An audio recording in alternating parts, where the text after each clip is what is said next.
Mheshimiwa Rais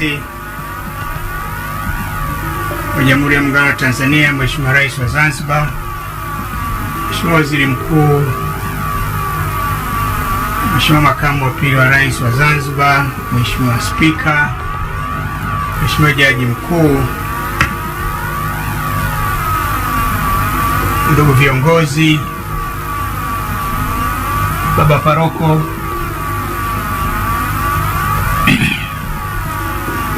sikujiandaa kwa kweli kusema, lakini baada ya nafasi ya kusema ngoja niseme tu. Mimi na nimefahamu marehemu kwa muda mrefu. Tumekuwa wote kwenye umoja wa vijana.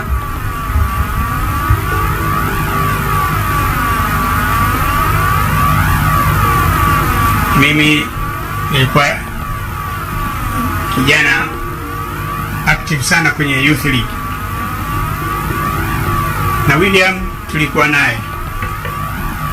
Baadaye tukawa naye kwenye uongozi wa umoja wa vijana.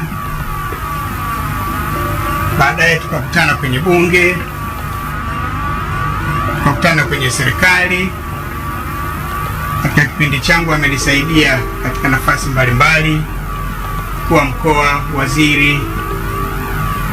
Amenisaidia tukiwa wote kwenye chama, kama mjumbe wa halmashauri ya taifa, mjumbe wa kamati kuu, kamati ya maadili ya chama. Kipindi changu ndio nilimteua kujiunga na ile kamati.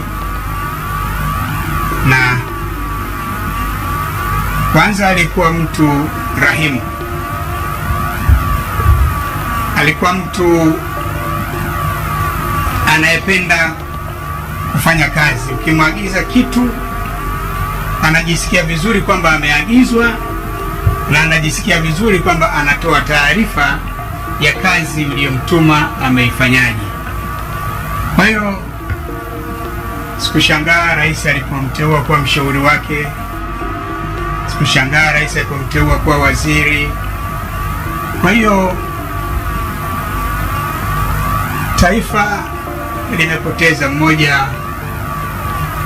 wa watu wake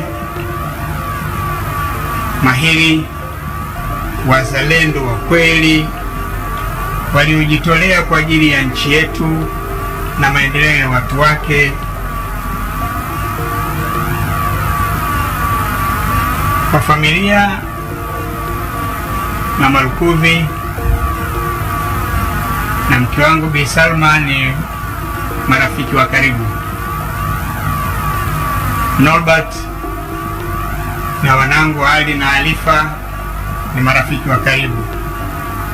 Kwa hiyo kwangu mimi kifamilia tumepoteza mmoja wa wenzetu.